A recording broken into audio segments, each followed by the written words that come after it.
Gracias.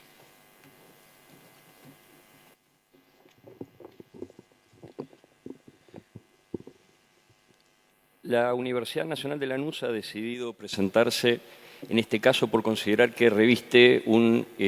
clave interés público. El objetivo de la Universidad Nacional no es solamente formar profesionales, sino también ciudadanos que participen en los debates centrales sobre el funcionamiento de la democracia en la Argentina, y por eso el tema de derechos humanos es un eje transversal en el trabajo de nuestra universidad.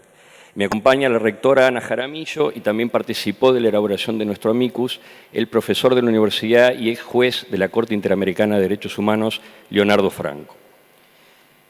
Consideramos que en el debate de la ley se encuentra en discusión nada menos que la competencia del Congreso de la Nación para regular el funcionamiento de servicios de comunicación audiovisual con el propósito de evitar procesos de concentración y asegurar el acceso igualitario a la esfera pública.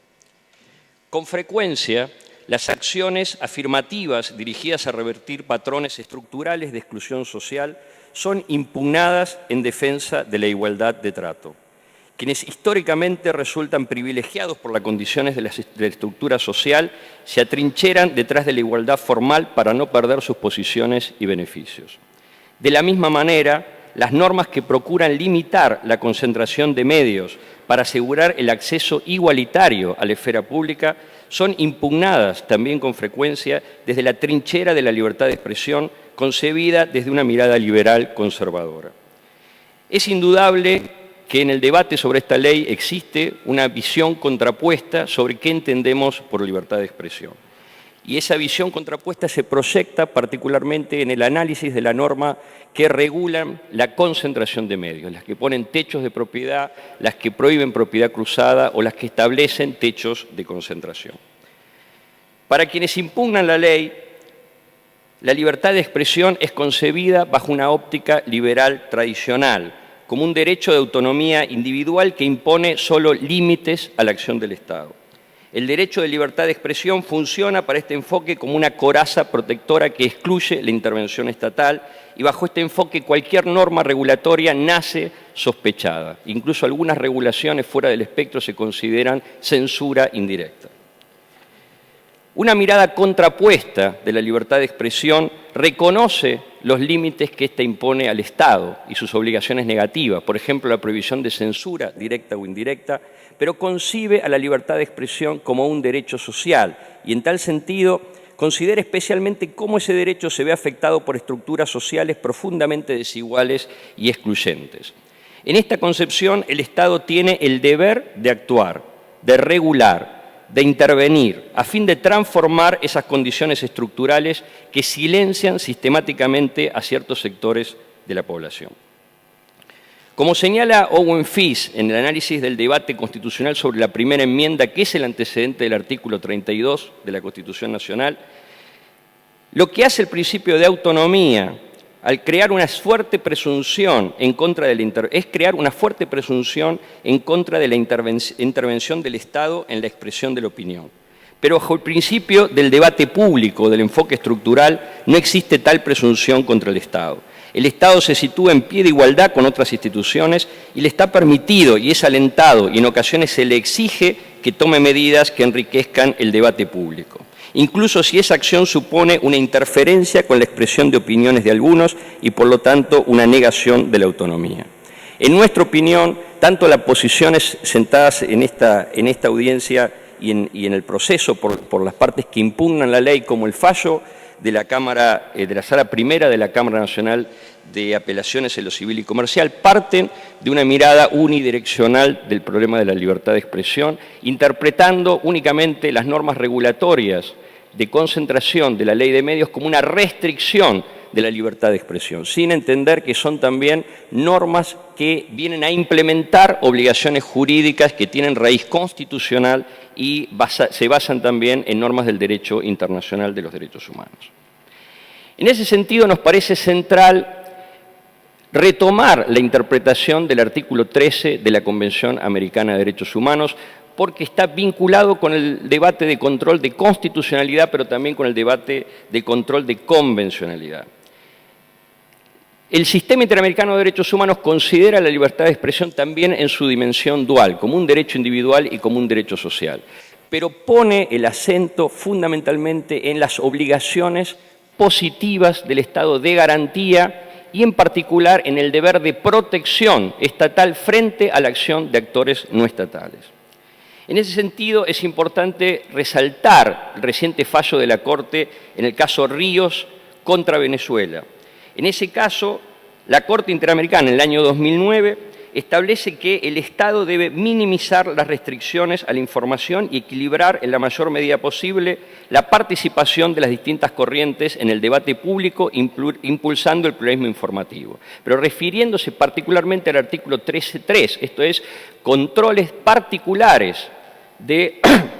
los mercados de medios, dice, en estos términos se puede explicar la protección de los derechos humanos de quien enfrenta el poder de los medios, que deben ejercer con responsabilidad la función social que desarrollan, y el esfuerzo por asegurar condiciones estructurales que permitan la expresión equitativa de las ideas. O sea, hay dos elementos fundamentales en la jurisprudencia de la Corte que retoman cosas que la Corte ya había sostenido en la opinión consultiva 5. La idea de deber de protección frente a la acción de actores no estatales, incluso actores en particular cuando cumplen una función social como los medios de comunicación, en el ámbito de nuestra ley una actividad social de interés público,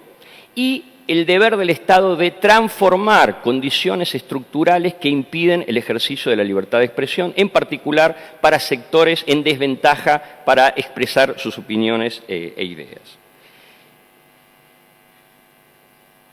Es importante señalar que esta posición de la Corte en la interpretación del artículo 13 de la Convención es parte de una tendencia de interpretación jurisprudencial del sistema interamericano que consagra un principio de igualdad fuerte, con fuertes obligaciones positivas del Estado, e incluso amplía los márgenes de responsabilidad indirecta del Estado por la acción de actores no estatales, imponiendo al Estado un deber de revisión de factores estructurales o de patrones estructurales que puedan impedir el ejercicio de ciertos derechos. Quizá los casos más importantes en este sentido son los casos sobre violencia estructural y el caso Campo Algodonero es uno de ellos. Pero sin duda ese principio de igualdad fuerte que consagra la Corte Interamericana de Derechos Humanos en la interpretación de la Convención Americana se enlaza perfectamente con un principio de igualdad fuerte que contiene nuestro ordenamiento constitucional y en particular en función de algunas normas que han sido adecuadamente interpretadas por esta Corte Suprema de Justicia, en particular el artículo 42, pero también el artículo 75, inciso 23, que incorporan básicamente la idea de igualdad estructural y de deberes de protección estatal. En ese sentido, el fallo de la Cámara de Apelaciones, en nuestra opinión, adolece de algunos errores en la interpretación de los textos constitucionales y en particular en el examen de razonabilidad de la ley de medios. Por un lado, da un tratamiento unidireccional al tema de la libertad de expresión. Todo su análisis se basa en que la norma, en particular las normas respecto de concentración y el artículo 45 en especial, son normas de restricción de la libertad de expresión. Y analiza el estándar de razonabilidad como traducción de los estándares de restricción. Sin embargo, no toma en cuenta que, además de la restricción que puede contener la norma de cierto espacio de autonomía individual, la norma en sí misma, el artículo 45 en sí mismo, es una norma de implementación de obligaciones positivas de garantía y de protección que tiene el Estado en base a la Constitución y a los tratados internacionales de derechos humanos. En ese sentido, la libertad de expresión está en los dos extremos de la ecuación. Puede resultar restringida, pero en pos de garantizar una ampliación de los espacios de expresión y de participación. De manera que el fallo no incorpora y no menciona esta dimensión de obligaciones positivas de garantía y de protección.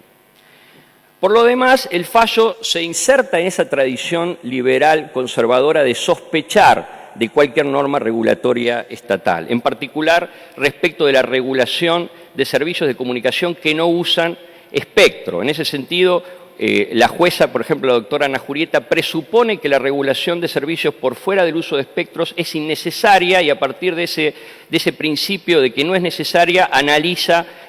el principio de proporcionalidad. Y directamente en el voto del doctor Guarinoni se presume la invalidez de la ley, se invierte la carga de la prueba y es el Estado el que tiene que justificar la razonabilidad de la norma. Entonces, una primera pregunta que habría que hacerse si es razonable invertir la carga de la prueba y sospechar la invalidez de regulaciones estatales por fuera del espacio del uso del espectro que es limitado.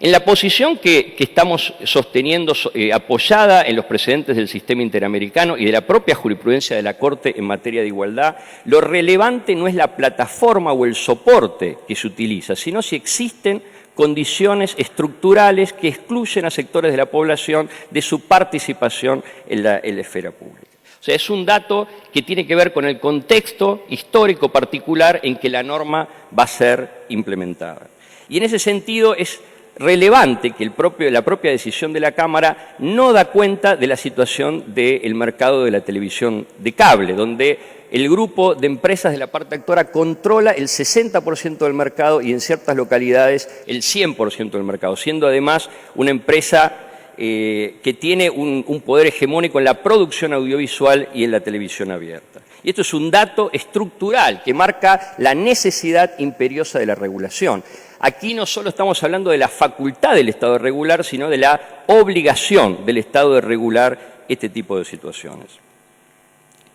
Por lo demás, es importante este planteo de un estándar abierto que no clasifique en función de uso o no uso de espectro, porque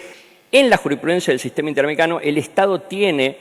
el deber de prevenir riesgos de afectación de derechos por actores no estatales e incluso puede ser responsabilizado por la violación del artículo 13 si tolera prácticas monopólicas o abusivas en el mercado. Y por lo tanto tiene un deber de monitoreo.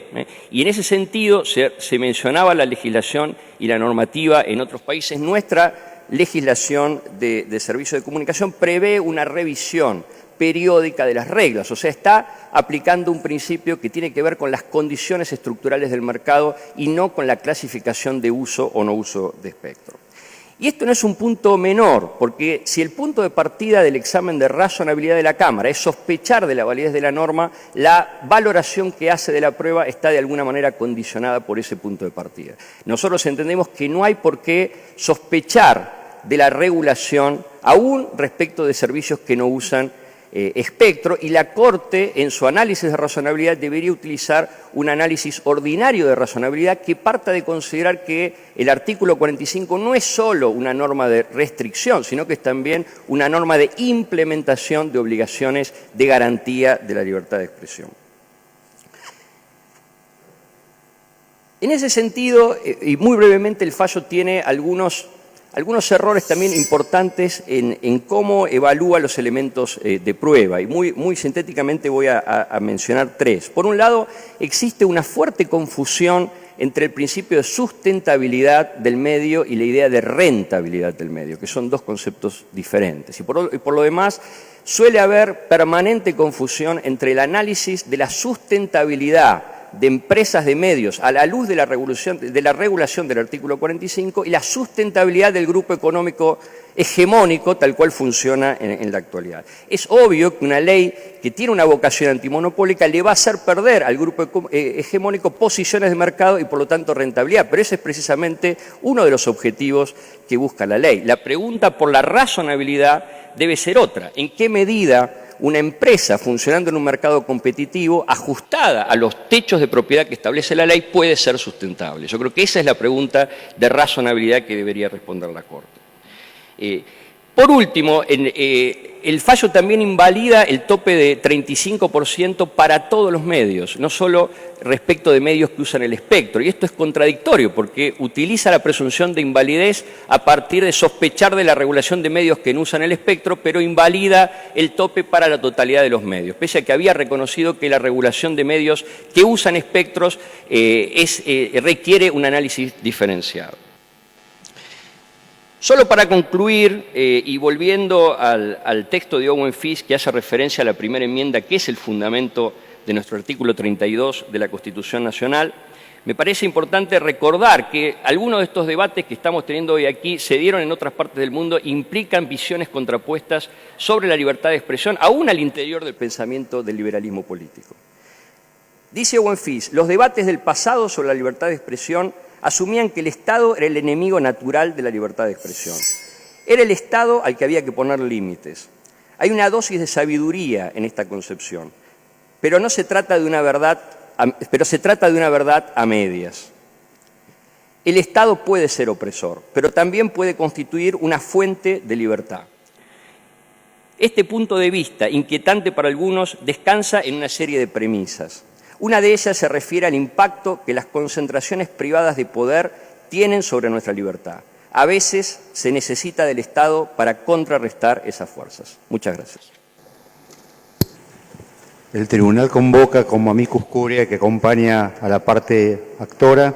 a Comité del Consumidor,